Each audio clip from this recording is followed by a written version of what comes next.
Assalamualaikum warahmatullahi wabarakatuh. Bismillahirrahmanirrahim. Alhamdulillahirabbil alamin wa bihi nasta'in ala umuri dunya waddin. Asyhadu an la ilaha illallah wahdahu la syarika lah wa asyhadu anna Muhammadan 'abduhu wa rasuluh. Allahumma shalli ala Muhammad wa ala ali Muhammad. Rabbi yassir wa la tu'assir bi tamimil khair. Rabbi shrah li sadri wa yassir li amri wahlul 'uqdatam min lisani yafqahu qawli. ولا حول ولا قوة إلا بالله العلي العظيم ولا ملجأ من الله إلا إليه أما بعد. Alhamdulillah, sekalian yang Allah Ta'ala, syukur pada Allah. Mudah-mudahan kita semua tergolong dalam golongan hamba-hamba yang benar-benar bersyukur. Salam Firdaus Qalbu Siri yang ke-62. Alhamdulillah, bersiaran lagi kita pada pagi yang berbarakah ni. Terima kasih kepada yang dah bersiaran. Ujian suara, testing dulu, audio, visual okey. Okey, alhamdulillah, komen okey, dan bantu sebarkan insya-Allah. Macam angin tepi pantai. Oh, ini bukan angin tepi pantai lagi dah ni. Ini angin daripada di jannati, rumahku surga. Alhamdulillah. Khair. Alhamdulillah. Bantu sebarkan dulu insya-Allah. Saya sedikit terlewat ni lagi. Alhamdulillah.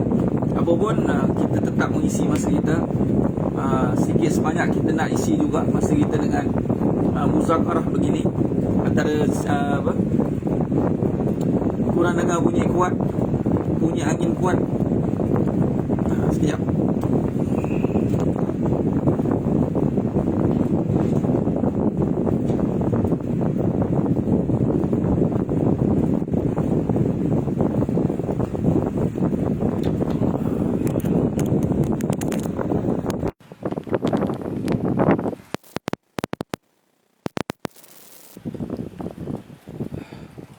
Allahumma salli ala Muhammad wa ala ali Muhammad. Okey, pakai earphone lah. Okey. Allahumma salli ala Muhammad wa ala ali Muhammad. Saya dah pakai earphone. Okey.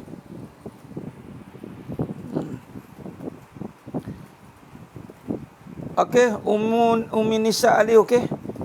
Audio visual okey. Audio visual okey. Baik. Kira tu Piramli kala kau tahu okey 3 kali Jumaat jalan. Piramli kata lah. Baik. Jadi sedang jemaah yang memuliakan Allah Ta'ala, tak pakai ni earphone. Okay. Itu namanya ujian untuk mendengar yang hakikat. Biasanya ada telinga ni tapi tak dengar. Allah kata ada telinga tapi pekak. Allah kata ada mata tapi buta. Allah bagi a'yunul la yubsiruna biha, azanul la yasma'una biha. Nah, kadang-kadang kita cakap qari baca a'udzubillahi minasyaitonir rajim, bukan buat pun.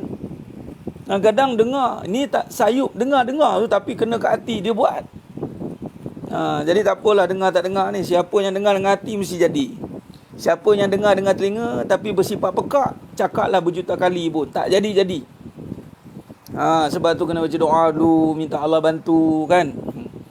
Alah ustaz, ini teknikal ustaz. Mestilah kena ada gangguan juga. Iyalah. Nak bagi contoh.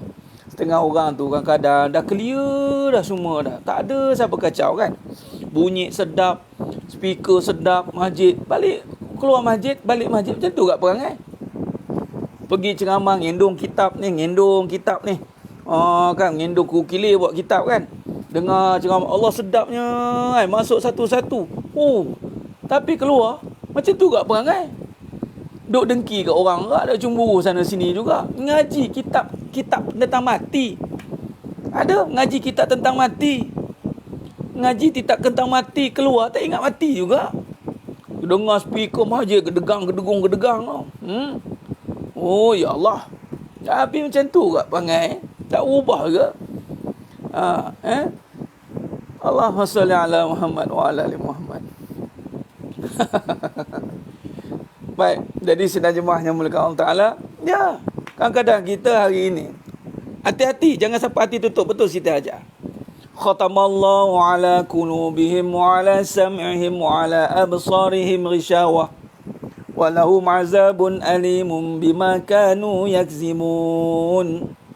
Khatamallahu ala qulubihim wa ala sam'ihim wa ala absarihim ghishawah. Jangan sampai jangan sampai Allah tutup hati kita. Khatamallahu ala qulubihim wa ala sam'ihim wa ala absarihim ghishawah wa lahum azabun alimun bima kanu yakzibun. Nampak? Allah tutup, habis. Kan, ni peluang dah terbuka, tapi kalau tak datang juga, macam mana kan? Tu dah cerita dia. Baik, jadi senang nyemah nyamulkan Allah Ta'ala. Alhamdulillah. Jadi, antara topik yang kita nak sentuh, antara topik yang nak kita sentuh adalah jangan suka-suka, jangan suka-suka tak suka. Rosak jiwa. Ni antara latihan untuk kita menguatkan hati kita. Antara latihan untuk menguatkan hati kita adalah kita tidak boleh meletakkan hati mengikut kepada perasaan. Perasaan ni lah yang akan tadi suka-suka tadi. Ni ada satu statement keluar, hati milik diri, hati milik aku sendiri. Ni banyak dengar apa ni, sinetron ke apa. Orang kita tu nampak orang ni bertudung elok, tapi hati milik aku sendiri. Apa kehennya tu? Hati bukan milik kita, hati milik Allah. Ya mukallibal qulub, sabbi qalbi ala din wa ala ta'ati. Yang membolak-balikkan hati Allah. Hati milik Allah. Hati bukan milik diri. Kalau milik kita, itu jadi huru-hara tu. Tak ada. Nampak? Jadi jangan suka-suka suka. Jangan suka-suka nak suka. Jangan suka-suka tak suka. Ni latihan untuk kita kuatkan hati. Pertama kena ingat, nampak cara ringkas. Jangan suka-suka nak suka. Jangan suka-suka tak suka. Suka dan tak suka bukan duduk pada kita sebenarnya. Suka dan tak suka duduk pada hukum agama. Jelas, titik kat situ. Barulah hati kita terpelihara.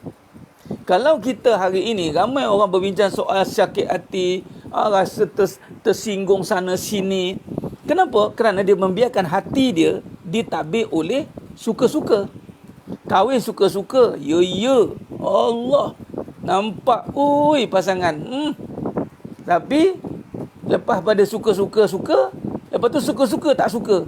Yang kawan ni dah terkebir-kebir lah suka kat kawan tu. Bila dibuang macam tu, terkebir-kebir pula dia. Terkebir-kebir lah. Itulah. Cakap masalahnya. Sebab suka-suka tak ada asas. Nak suka suatu perkara mesti kena ada asas. Bukan suka-suka tak suka, bukan suka-suka nak suka. Apa asas kamu suka isteri kamu tu? Dia jawab. Apa asas kamu tak suka isteri kamu tu? Dan suka sesuatu itu mesti selari dengan agama. Abang tak benarkan keluar rumah. Okey, tak benarkan keluar rumah tu betul. Tapi jangan suka-suka tak benarkan. Kau suka abang lah. Kau suka lah. Kau suka aku. Kau suka saya lah. Suami pun ikut kesukaan isteri. Itu tak menjadi tu. Apa yang isteri nak bagi. Asal mengidam bagi. Asal itu bagi. Bagi. Suka-suka lah ikutkan kehendak dia. Dengan anak-anak pula pun macam tu. Suka-suka lah bagi. Bagi kat anak. Bising dia nanti. Bagi. Bagi. Suka-suka. Nampak tak? Akhirnya dia apa? Orang yang suka-suka dia akan jadi duka. Dia akan jadi sengsara. Dia akan jadi derita. Dia akan jadi orang yang keliru tak tentu arah. Jadi suka tak suka ni kena selari dengan agama. Titik. Walaupun kita kadang adalah ayat Quran, siapa boleh tolong keluarkan ayat tu? Tak bermakna yang kamu suka, yang kamu benci itu tidak bagus bagi kamu. Dan tak bermakna yang kamu suka itu bagus bagi kamu. Orang lelaki nak kahwin lagi, jangan suka-suka nak kahwin lagi. Suka-suka nak kahwin lagi. Kok suka aku lah nak kahwin lagi? Kenapa nak kahwin lagi? Sebab kamu lah. Abang dah tak suka kat kamu. Mana-mandai pula dia. Contoh kan. Ni Abang Leman nak kahwin lagi ni. Isteri suka-suka tak bagi. Tak boleh bang. Saya tak suka abang kahwin lagi. Kenapa tak bagi? Yelah. Saya tak suka lah abang nak kahwin lagi. Ini bukan soal kamu suka tak suka. Ini soal ni, apa agama kata? Agama kata apa? Jangan ikut suka. Jangan ikut suka. Ikut suka ni tak ada ke mana pun. Sebab tu orang yang nampak ikut suka ni akhirnya apa? Tak kena je. Itu je. Ada orang tak kena, ada orang kena. Macam orang bawa lesen kereta, bawa kereta tak ada lesen dengan bawa kereta ada lesen. Suka-suka bawa tak ada lesen, memanglah tak kena. Nah, ini statement. Suka-suka buat statement ni Syafiq Rahman. Hati kita bukan milik kita, hati kita milik Allah, okey. Betul. Ni statement tadi keluar hati milik Allah, dia suka-suka, kadang dia letak hati milik dia. Ikut suka. Ikut sedap hati dia, tak boleh. Hati milik Allah kena ikut spek. Surah Al-Baqarah 216, cuba copy paste kat situ. Alhamdulillah keluarlah, Syafiq Rahman keluar. Okey. Ya betul. Dan boleh jadi komen. Kita baca hari ini, kita kupas ayat dia. Dan boleh jadi kamu benci pada sesuatu padahal ia baik bagi kamu, dan boleh jadi kamu suka pada sesuatu padahal ia buruk bagi kamu. Ayat ni asbabun nuzul turun ketika perang Uhud. Perang Uhud. Waktu inilah ada golongan yang berpaling daripada nak bersama dengan Nabi SAW. Sebab apa? Dia menganggap bahawa perkara itu merugikan dia. Boleh jadi tak suka.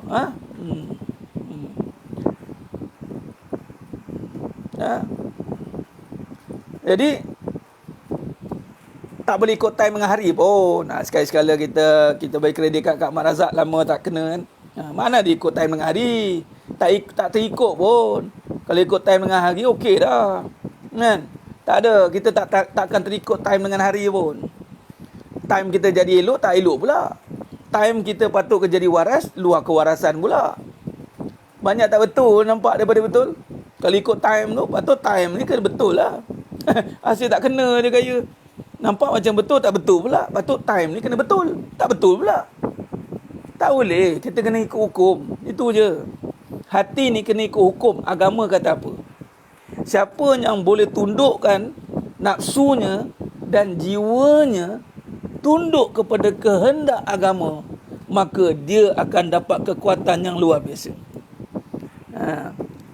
Gua je ustaz, jangan ambil hati. Kalau ambil hati tak ceramah dah saya. Yang saya kena cakap, yang dengar jangan terkesan dengan apa yang saya kata. Terkesan apa? Jangan nak sentap. Lepas tu lari. Tapi kebanyakannya kena sentap lagi dah. Biar dia berbekas. Biar bercakap, biar pahat dalam hati. Biar masuk ke dalam. Tu dah menusuk kolbu tu. Yang boleh menusuk dalam kolbu adalah hukum Allah saja. Selain daripada itu, tidak boleh masuk dalam hati. Bila tak masuk dalam hati, bermaksud hatinya tidak hidup. Hati dia mati. Hati mati tak boleh buat apa dah. Sebab tu orang hati mati ni, dia dah tak fikir apa dah. Dia dah akan ikut perasaan 100%. Terkesan atau kebaikan kami tak apa ustaz. Ya pun Juliana, bagus. Itu mesti. Minta maaf contoh kan. Minta maaf lah mana-mana yang terasa tu. Tapi memang nak bagi terasa pun. Terasa. Baik. Jadi sebenarnya mahnya mulakan Allah SWT. Jadi maknanya memang hati ni kena ikut. Kita tak boleh, saya tak suka. Agama kata apa? Agama kata apa? Saya tak boleh, saya tak suka. Agama kata apa? Jangan main suka-suka tak suka. Mana boleh kita suka-suka tak suka? Suka-suka-suka. Itu kena jelas. Baik, sebagai contoh. Suami kena sara isteri. Asas tanggungjawab. Suami kena sara isteri pada ujung rambut sampai ujung kaki. Ujung rambut sampai ujung kaki. Suami tak boleh kata tak suka. Sebab itu arahan agama. Sebab kamu akan ambil nikmat semuanya daripada isteri itu. Sehinggalah nikmat yang sepatutnya haram sebelum ini, kamu dapat dengan halal. Nampak? Allah jadikan isteri untuk kamu bersenang-senang. Litaskunu ilaiha. Wa ja'ala bainakum mawaddata warahmah. Tapi kalau kamu tak suka isteri kamu, tak senang dengan dia, sebab tak kena dengan selera kamu, kamu akan tanggung azab dia. Tanggunglah. Semua benda nak ikut selera suami. Selera kita tu selera apa? selera agama atau selera ikut suka? Ada suami selera ikut suka, bukan ikut agama. Sebab tu suami yang selera ikut suka, dia tak akan ke mana-mana. Dia sibuk mencari yang suka, atau berubah-ubah tu. Ataupun dia sibuk nak buat apa yang suka pada isteri dia. Macam mana aku nak ikut, nak buat kat isteri ni? Tak boleh. Suami tak boleh semudah-mudah kata tak suka. Terbeban, kamu ni menyusahkan, kamu ni membebankan. Tak boleh, haram. Haram, tak boleh. Itu nikmat yang besar. Ni tak apa, kamu pandai-pandai lah. Yang ni kamu buat, yang ni kamu buat. Mana boleh. Dan isteri tak boleh suka-suka nak tak suka apa yang agama kata. Contoh, semua kena ditanggung oleh suami. Mana boleh. Tak boleh lah. Kita pun ada proud kita. Kita pun ada kendak kita, ustaz. Nak beli Thermomix lah, nak beli Nowek lah, nak beli Kowek lah. Macam-macam lah. Lazada lah, Lazunda lah, Labunda lah. Macam-macam lah nak beli. Jangan nak payah pula, ustaz, nak gini-gini. Susah lah macam ni. Kita tak boleh nak, kita tak freedom. Why? We have kita kena free. Ini zaman wanita moden. Takkan nak harap suami je. Payah katanya. Suka-suka kamu, dia cakap begitu. Kamu siapa? Allah kata. Perempuan, Allah kata. Kamu tu dari diri lelaki. Kalau tak ada lelaki, tak ada kamu. Bila Allah suruh tunduk, patuh pada SOP dulu, tak mau ikut SOP. Tak mau ikut SOP. Bila tak mau ikut SOP, siap lah. Malah kadang-kadang isteri tertekan. Terasa macam tak berguna apabila disara oleh suami. Satu benda yang salah. Dan suami pula terasa macam terbeban menyara isteri. Satu benda yang salah. Ini satu benda yang melanggar hukum Allah. Sepatutnya benda ni selesai.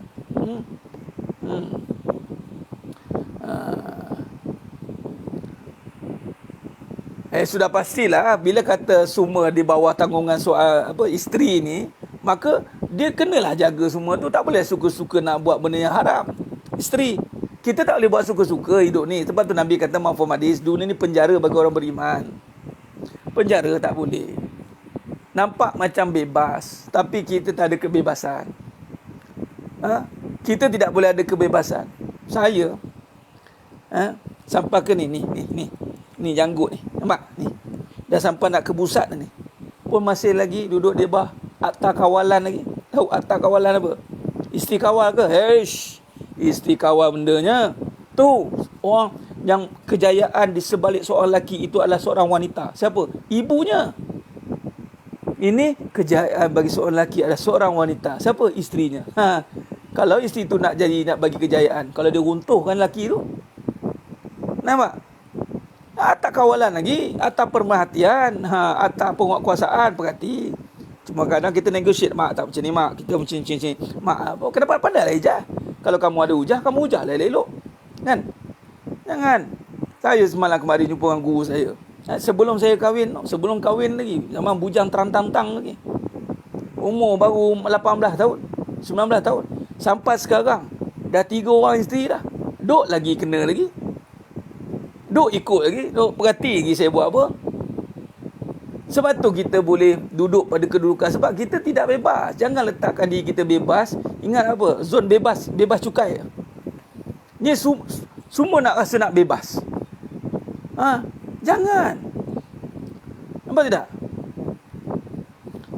Ini nak duduk bebas. Ingat, tak boleh. I nak me time. Me time apa? Ada buat statement, keluar balik statement tu dah lama. Kahwin lagi adalah untuk me time.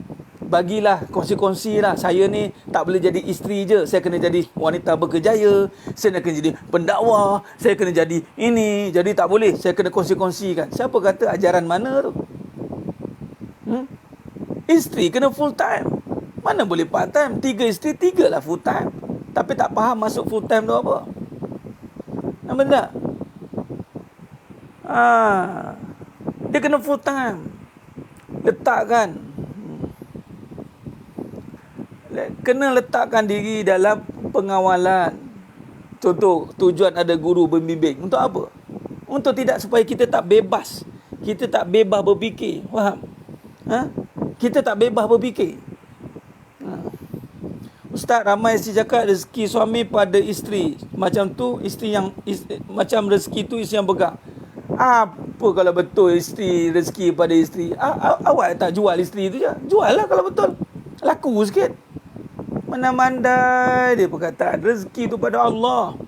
Sebab tu orang jual isteri. Nak sangat rezeki pada isteri kan. Suami jual isteri. Jual isteri kat orang. Senang ditayang kat orang, buat untuk kerja orang. Tu rezeki lah tu. Nak sangat. Statement batin jangan. Itu statement batin. Rezeki pada Allah. Tak ada kena-mengena dengan manusia. Manusia ni berusaha je. Itu pun belum tentu jadi. Kadang-kadang berusaha pun sebagai separuh gila pun jadi. Nyari tak gila. Nampak? Dah kata rezeki pada isteri. Oh, rezeki abang pada isteri. Kau cakap abang jual kamu lah. Untung, masyuk sikit. Memang betul pun ada orang ramai jual isteri. Nampak? Sebab tu jangan mandai. Suami perdagangkan isteri. Ini yang berlaku. Lepas tu bangga pula diperdagangkan tu. Jadi, Ustaz, bila suami ceraikan isteri pertama, bila suami ceraikan isteri kedua kerana dilema isteri pertama royak macam orang gila dan terikat dengan kerja tak boleh kan. Lepas tu dia tunggu lagi. Hurin ain. Bukan patut tunggu lagi. Kalau sebut patut, saya nak cakap apa? Yang pergi kahwin tu buat apa? Macam kena balik. Anda masuk satu company yang nak roboh. Ni masuk company nak roboh buat apa? Tapi kalau dah masuk tu belajarlah. Belajar tengok keruntuhan tu. Supaya anda faham betul-betul sebab apa runtuh. Nah, orang kahwin lagi bukan sebab ada masalah dengan isteri. Saya kahwin lagi tak ada masalah dengan isteri pertama saya. Sebab dia tak ada masalah lah saya kahwin lagi. Nak cakap apa? Isteri kedua saya tak ada masalah dengan isteri kedua saya. Sebab tak ada masalah tu kahwin lagi. Isteri ketiga tak ada masalah dengan isteri ketiga. Sebab tu kahwin lagi. Memang, ya. Sebab tak ada masalah lah kahwin lagi. Apa cari masalah pula? Orang makin ramai, makin seronok. Ini makin ramai, beronok-onok. Akhirnya dia apa? Tak maaf lah pagi start macam ni, kita sembang macam ni lah. Tapi, ambil poin-poin penting. Sebab tak ada masalah lah kita kahwin lagi. Ini ada statement dah isteri tu elok-elok dah. Apa elok-eloknya? Kalau betul lah sayang kat isteri tu, kalau kahwin dua pun dia sayang juga kat isteri. Sebab tu jangan salah tanya orang. Tanya orang yang apply. Kalau tanya saya, ada masalah? Tak ada. Alhamdulillah. Hazam min fadli Rabbi. Syukur. Okey je. Tak ada masalah pun. Jangan lupa jemput kita, Ustaz. Dah lepas dah. Tak apa, nanti kita buat kondi kesyukuran nanti. Lepas PKP kita longgokkan semua. Tengok. Main sini. Jangan salah tanya orang. Jangan kahwin sebab suka-suka. Jangan tak suka bokap. Sebab apa? Sebab tak suka. Sebab tak suka. Sebab tak suka dengan si cari lain. Bukan sebab suka tak suka. Nampak tidak? Sebab apa Allah kata? Nabi kata apa? Harta yang paling baik bagi seorang lelaki adalah isteri solehah. Isteri solehah. Orang tambah kereta, tambah rumah. Tambah kereta, tambah rumah. Tak marah pula. Padahal belum tentu lagi mendapat pahala. Tambah isteri marah pula. Tak boleh, salah tu. Ustaz, pening kepala tak? Bab ibadah mana pening? Bab ibadah patut nikmat. Kahwin itu ibadah. Kahwin itu ibadah. Bila ibadah kita sengsara, mana bukan ibadah? Nah, tengok hurin ain. Betul tidak? Betul. Sebab isteri ada masalah. Sebab isteri tak boleh nak survive. Kebanyakan tu style macam tu. Salah. Ustaz, kalau rumah tangga yang dah hancur, sebelum kita masuk, adakah kita yang punca perletakan? Soalan bagus. Dah hancur. Kita masuk hancur. Bukannya punca keretakan. Dah memang kehancuran. Dah memang kehancuran. Dia ni, saya nak bagi tahu. Sebelum ni berdua, datang yang ketiga. Kalau betul terror berdua ni, datang yang ketiga, dia boleh carry forward. Bermaksud foundation yang dua ni tak kuat. Sebab tu nak tambah itu, dia kena ada kekuatan. Sebab tu kena minta kekuatan. Bermaksud dia bukan carry weight yang besar. Sebab tu masuk dia roboh. Bukan sebab andanya roboh kan. Tetapi rumah tangga itu foundation dia tidak kuat. Sebab apa? Dia pergi kepada kebendaan. Sebab dia nampak dah tak kena kat mata dia. Dah tak kena kat mata dia. Isteri pertama dah tak tengok dah itu tak kena, ni tak kena. Salah. Nampak? Salah. Itu satu benda yang salah. Sepatutnya dia kena berjaya mendidik yang pertama, mesti berjaya mendidik yang kedua, berjaya mendidik yang ketiga. Nampak tidak? Boleh rentan negeri open seminar, insya-Allah boleh. Kita akan buat nanti. Kita akan berdepan, Memang kita nak berjumpa untuk yang mana nak berjumpa, kita bertalaki berdepan, insya-Allah. Dulu tak faham sekali apa yang Ustaz cakap, lah ni faham. Kalau tak faham juga nyaya. Bagus. Nikah itu sunnah. Jadi pastikan ikut cara ibadah. Bila sebut ibadah, dia tak boleh buat suka-suka. Larangan suami tidak boleh melarang benda yang tak ada larangan dalam agama. Isteri pula tak boleh buat apa yang tak disuruh oleh agama. Anda kena faham bab ni. Bab hukum ni kena jelas. Hati kena kuat untuk terima hukum. Hati kena masukkan akidah yang benar. Nampak tidak? Alhamdulillah. Walaupun zat terpelanting selalu. Allahu Akbar. Perkahwinan tu litas kunu ilaiha. Litas kunu ilaiha. Bila kata Allah kata perkahwinan untuk kamu bersenang-senang, kenapa bila kahwin kita bersusah-susah? Maknanya tak ikut spek ibadah. Ingat, bermulanya ibadah itu akidah. Betul ke Ustaz isteri pertama tamak Allah. Isteri pertama tamak sebab tu dia tak bagi suami kahwin atau ada sebab lain? Sebab dia adalah tak ada, orang kata apa, tak dapat bimbingan. Sebab tu tak bagi kahwin lagi. Tak ada bimbingan. Sebab tu dia nak buat tu, dia tak ada bimbingan, lalu apa yang berlaku adalah halangan. Bila tak ada bimbingan, akan bertemunya halangan. Orang yang ada bimbingan, maka dia tak ada halangan. Nampak tidak? Sekarang ni sebab tu, ada satu kali tu, seorang suami ni tanya, Ustaz, bilakah isteri ni bersedia untuk suami dia kahwin lagi? Saya tanya balik, bilakah suami tu bersedia untuk didik isteri dia untuk kahwin lagi? Bersedia tidak? Sebab ini didikan. Kalau anda tak mampu bagi bimbingan, maka akan berlakunya halangan. Halangan yang banyak berlaku adalah kerana kita tiada bimbingan. Bila tak ada bimbingan, halangan demi halangan akan terjadi. Nampak tidak? Sebab itu, seorang suami, dia kena belajar untuk membimbing. Bukan membimbangkan. Ini perangai membimbangkan. Kejap-kejap tak balik. Mentang-mentang dapat orang baru, bengong terus dia. Bela. Tak tahu nak bezakan mana yang halal, mana yang haram. Nampak? Ini yang banyak berlaku. Isteri pula, sebab dia tak ada bimbingan daripada seorang suami itu, maka dia terumbang ambing lah. Bila isteri dah terumbang ambing, habis. Dia dah buat apa lagi? Tunggu kehancuran dah. Tunggu retak menanti belah, retak menanti belah. Patutnya datang kelas. Ustaz, bagaimana nak cak makam ihsan dalam ibadah? Dia kena mesti iman, Islam dan ihsan. Maka faham iman, laksanakan Islam dengan baik, maka datanglah ihsan. Ihsan tu anugerah. Anugerah di saat kamu melaksanakan ibadah mengikut aturan Allah, kemudian benar-benar menjaga keimanan. Tiada berlaku penyekutuan, tiada ada kebimbangan. Mana promo nikah lagi ni? Siapa kempen nikah lagi ni? Tak ada. Saya tak ada kempen pun suruh nikah lagi. Saya suruh didik isteri lagi. Tapi tukang cakap ni kenalah nikah lagi. Sebab itu orang tanya, macam orang ada anak dengan tak ada anak lah. Suruh orang didik anak, dia tak ada anak. Contoh, anak baru seorang nak mengajar anak 8 orang.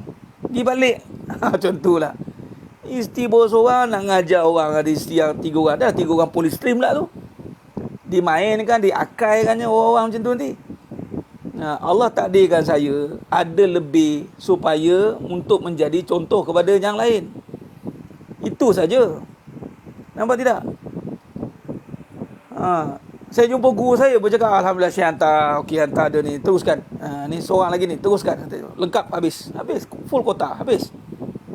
Nak cakap apa lagi? Kempen didik isteri. Itu sebenarnya. Nampak tidak?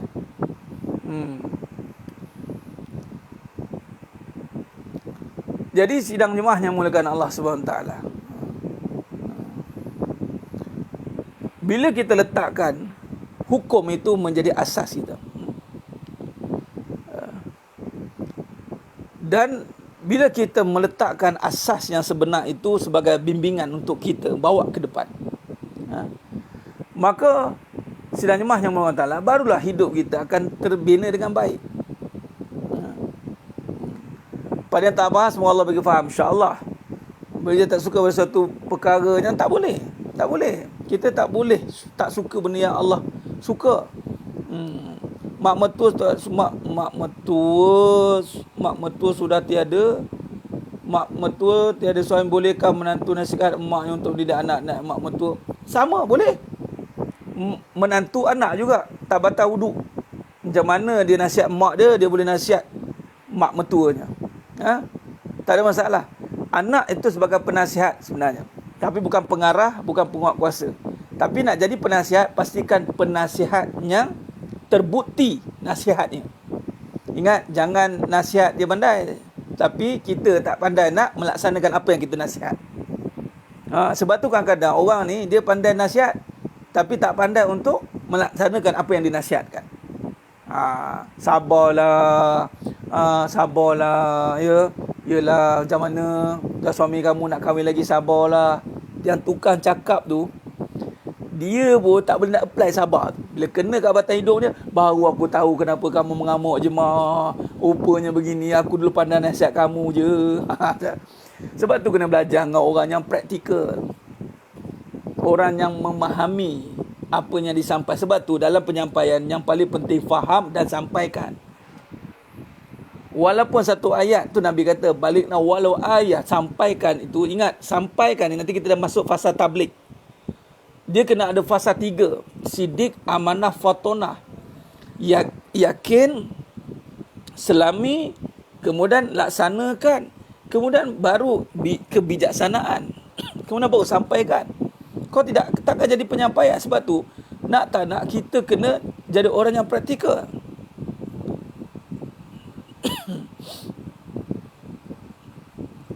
Jadi sedang jemaahnya muka ta'ala. Betul, dalam soal memang tugas utama, suka tak suka ni, adalah bagaimana kita menundukkan jiwa kita dengan segala suruhan Allah, menundukkan nafsu kita dengan segala apa yang telah digaris pandukan oleh agama. Jadi seorang suami ataupun siapa saja,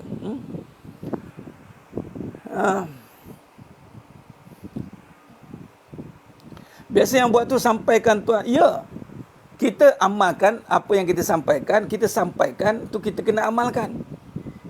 Nampak tidak? Kalau tidak, Allah akan sela dalam surah As-Saff ayat 2 ayat 3. Kenapa kamu sampaikan apa yang kamu tak buat? Allah marah. Jadi sebab tu nak adab tu, ya, exactly rumah tangga itulah bagaimana nak memahami segala sifat kebesarannya.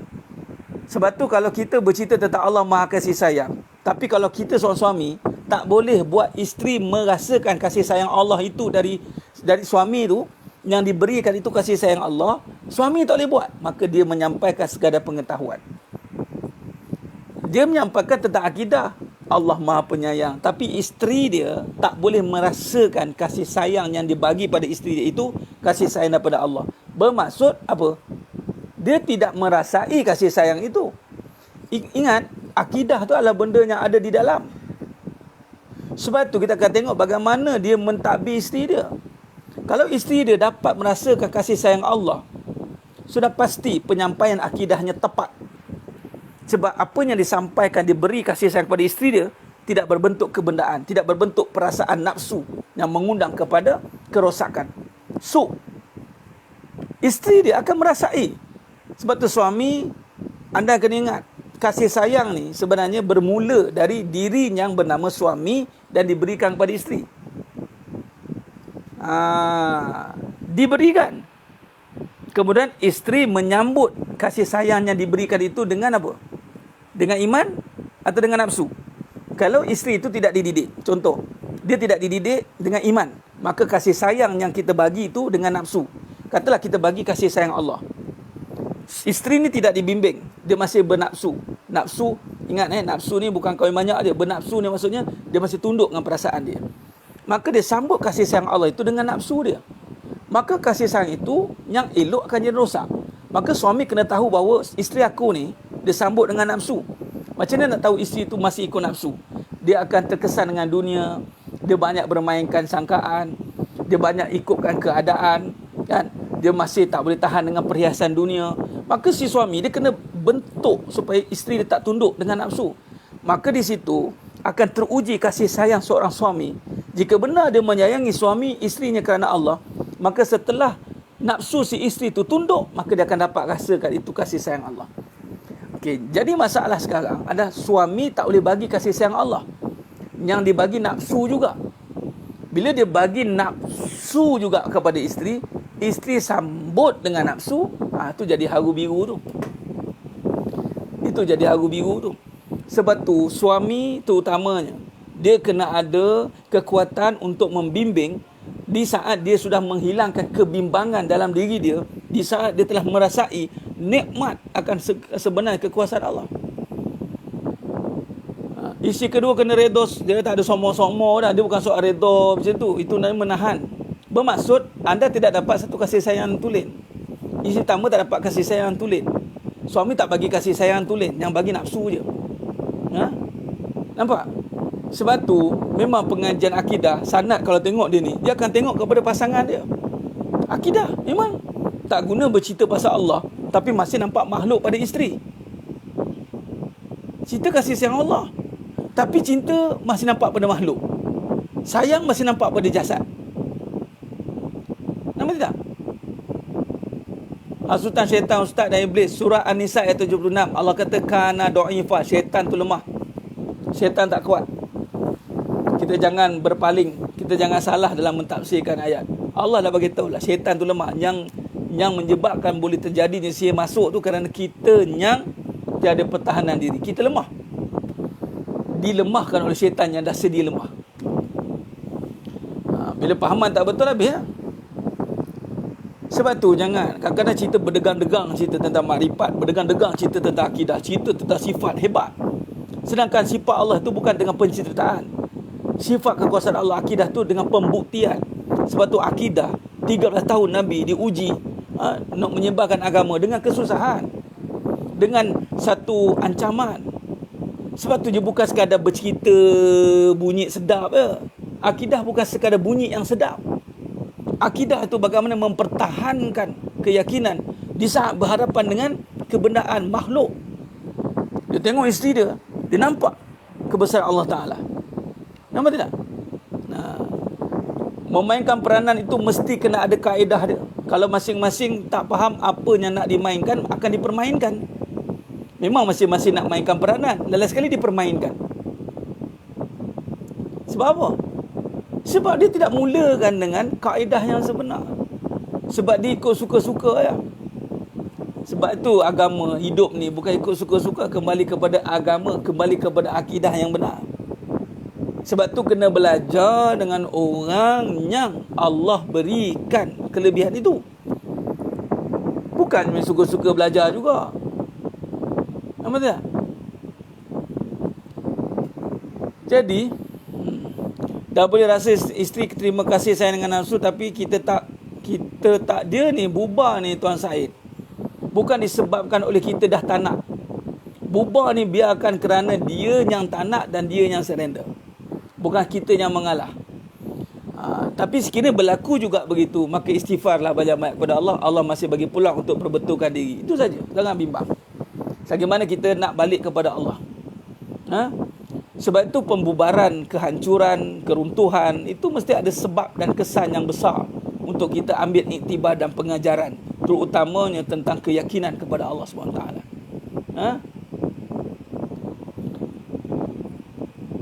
Sebab itu kena faham dengan jelas. Betul ke Ustaz si tak beri suami kahwin lagi disebab suami memang tak boleh didik isteri? Selama ini isteri yang cari ilmu akhirat, boleh ke? Tak boleh kata tak boleh kahwin, sebab tak boleh bukan pada isteri. Dah jenuh nasihat Ustaz, siap dah bawa kepada yang lain untuk penerangan bab ni. Bermaksud belum nasihat kalau masih rasa jenuh nasihat. Zack Zeli. Orang yang benar-benar nasihat, dia takkan pernah rasa dia nasihat. Kalau rasa saya dah jenuh dah ustaz, mana dia belum nasihat. Amalan yang sebenar, dia tak rasa diri dia beramal. Kalau kita benar-benar mendidik, kita tak rasa kita mendidik. Walhal kita mendidik sampai kita tak rasa kita mendidik. Bermaksud apa? Punya didikan yang tak berhenti. Non-stop cakap sampai dia yang tak terdidik, sampai telinga dia pecah berdanah, dia senyap keluar. Silakan. Orang beriman melangkah belakang walau sepatah selangkah, tidakkan sekali. Rebah sekali-sekali tidak. Itu prinsip orang beriman, kerana dia ada Allah. Sekali ke depan, dia tak akan berundur ke belakang. Sikit pun dia tak akan berundur ke belakang. Sekali dia sentuh, sama ada dia syahid atau dia bangkit dengan kejayaan. Dia tak ada istilah nak dah puas dah jenuh dah saya. No. Maksudnya kita masih bermain dengan perasaan kita. Sepatutnya 1001 cara. Lagi apatah lagi kita di pemimpin. Kita ni pemimpin. Kita banyak fasiliti yang kita ada. Kemungkinan besar kekuatan itu Allah cabut, kekuasaan Allah cabut. Sebab dalam diri kita mungkin ada something. Jadi sidang jemaah yang mungkin ta'ala, kalau betul begitu, teruskan. Kita kena berada dalam keadaan yang tidak mengalah. Jangan kata jenuh tadi, tarik. Kalau kata tak buat gitu, tarik perkataan jenuh tadi. Dia tak begitu. Sama juga dengan isteri. Anda kena betul-betul meraihkan, menterjemahkan ketaatan sampai suami yang tak nak. Ustaz, boleh ke nasihat pada suami? Bukan kata boleh, anak boleh nasihat mak. Faham? Tapi nasihat tu, seorang nasihat yang bagaimana? Penasihat yang istimewa tak? Bukan penasihat yang punasihat. Penasihat ni mesti penasihat yang berkualiti. Penasihat yang berkualiti. Nampak tidak? Bukan penasihat yang dia tidak berpuas hati. Itu dia. Jadi sidang jemaah yang mulakan Allah Subhanahu Wa Taala, itu kita kena ingat. Jadi bila kata kita meletakkan satu alasan, benda yang kita suka tak suka tu sebagai satu alasan untuk kita tak boleh buat, maka itu satu kegagalan besar bagi kita. Seorang isteri, kalau jika benar iman dia di dalam hatinya, maka dia tak ada istilah berhenti. Seorang suami, jika benar dalam hatinya dengan benar membawa iman yang benar, dia tak ada istilah susah hati, kecewa, dia tak boleh didik isteri. Tak ada istilah itu sebenarnya. Sebab kita dengan Allah. Kita dengan Allah.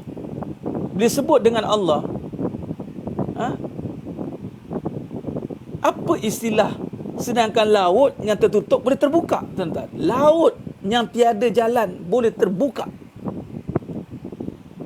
Menunjukkan kita tak ada Allah. Allah tidak bersama kita. Wahai para isteri juga, siapa-siapa lah, ni bukan soal suami isteri ni, semua cerita. Barang siapa yang benar-benar duduk kepada kebesaran Allah, dia tak ada istilah mengalah, dan dia tak ada istilah rebah, dan dia mesti ada hasil daripada sentuhan dia. Orang yang sentuhannya dengan Allah ni, lambat atau cepat pasti jadi. Orang dengan Allah. Jadi poin penting kita, kesimpulan kita, tak payah panjang, kesimpulan dah. 12. Kesimpulan kita, bila kita tak suka-suka, tak suka-suka, tak nak suka, jiwa kita akan merana, maka kita kena letakkan, kita yang paling penting sekarang ni, kita kena pastikan kita ni dengan Allah. Sebab lambat atau cepat, orang yang dengan Allah, hasilnya pasti ada. Belajar kisah Nabi Nuh AS. Berapa lama dia nak merayu, nak mohon ke Allah? Ratus tahun, tuan-tuan. Merayu ke Allah. Allah suruh tanam pokok, 100 tahun tunggu tumbuh. Dah 100 tahun tumbuh, tebang pokok, buat kapal pula. Dah buat kapal, kena ejek lagi, tunggu lagi. Tapi ending je, lambat atau cepat, jika benar kamu dengan Allah, pasti kamu tak akan rebah, malah akan nampak hasilnya. Orang yang tak dengan Allah suka berubah. Orang yang tak ada Allah, dia berubah-ubah. Kejap itu, bukan kau dulu dengan kahwin orang lain? Nyanyi. Bukan kau dulu dengan ni ke? Apa jadi? Jawab dengan tepat. Sebab aku tak ada Allah, tu berubah-ubah tu. Orang yang tak ada Allah, angin dia berubah-ubah. Orang yang ada Allah, angin dia tetap. Sabbit qalbi ala din. Dia tetap tiga dah isteri lama, ada lagi steady lagi. Tengok isteri baru, ada lagi ni ada lagi steady. Ingat, kata kunci orang yang tak ada Allah ni sentiasa berubah-ubah. Bukan perubahan tau, berubah-ubah. Perubahan ni yang lama di upgrade jadi hebat, tu perubahan. Ni dah yang lama entah ke mana, tiba-tiba tutup baru. Yang lama mana? Tak boleh pakai katanya. Jangan. Itu nampak pada appearance kita. Hati-hati. Kalau kena macam tu, berubahlah. Sebab tu kalau berniaga ke, kalau dengan Allah dia takkan berubah. Rumah tangga, yang dengan Allah dia takkan berubah. Kalau betul hubungan yang pertama tu dengan Allah, kahwin 2 pun tak berubah, kahwin 3 pun tak berubah, malah bertambah-tambah. Dengan Allah semua bertambah, tak ada berkurang walau seinci, tak ada, bertambah. Allahu Akbar. Ini kena ingat tu. Jadi cek. Bila kita benar-benar tak nak buat suka-suka, maka yang paling penting kita nak ikut apa yang Allah suka, jangan sampai Allah murka. Nampak? Dengan Allah lah, macam mana nak sabar tadi puan. Dengan Allah lah. Selama ni kita dengan si Abang Leman yang tak berapa nak leman tu. Allah Akbar. Haji, Allah Akbar. Ingatkan Hajah tadi. Haji, minta maaf Haji. Allah, Haji Azhari kita minta maaf. Saya ingatkan Hajah tadi. Macam mana isteri nak lebih sabar dengan kata-kata suami. Allah suruh dia sabar dengan Allah. Betulkan niatnya, betulkan pandangannya. Allah Akbar. Baik, insyaAllah. Jadi saya kira cukup setakat tu. Hiduplah dengan Allah. Wabillahi wa minallahi wa ilallahi. Dalam Hizib Imam Nawawi. Jadi betul. Sebab tu orang yang beriman, dia akan diuji dengan istiqomah. Istiqomah ni dia nak bertahan atau dia bertuhan. Orang yang bertuhan pasti bertahan. Dia boleh bertahan, insyaAllah. Baik, insyaAllah saya kira cukup setakat tu dulu. Moga-moga Allah rahmati kita semua. Kita jumpa petang nanti Al-Maqsurat kita bersama, dan malam nanti insyaAllah. Baik, mohon ampun maaf sekali daripada saya. Kata-kata tu kurang bicara, kurang sana sini, saya mohon ampun maaf. Doa pada Allah Ta'ala supaya Allah istiqomahkan kita. Jangan Allah bolak-balik ke hati kita. Allah saja yang memegang kita ni untuk jadi taat ataupun sebaliknya, insyaAllah ya. Khair, kita jumpa pada siri yang berikutnya. Aku qouli hadza wa astaghfirullahalazim li wa lakum. Wabillahi taufiq wal hidayah. Assalamualaikum warahmatullahi wabarakatuh. Kita tangguh dengan tasbih kafarah dan suratul As. Subhanakallahumma wa bihamdik, asyhadu an la ilaha illa anta, astaghfiruka wa atubu ilaik. Bismillahirrahmanirrahim. Wal 'asr innal insana lafi khusr illa alladhina amanu wa 'amilus solihat wa tawassaw bil haqq wa tawassaw bis sabr. Wallahu a'lam bisawab. Takbir. Allahu akbar.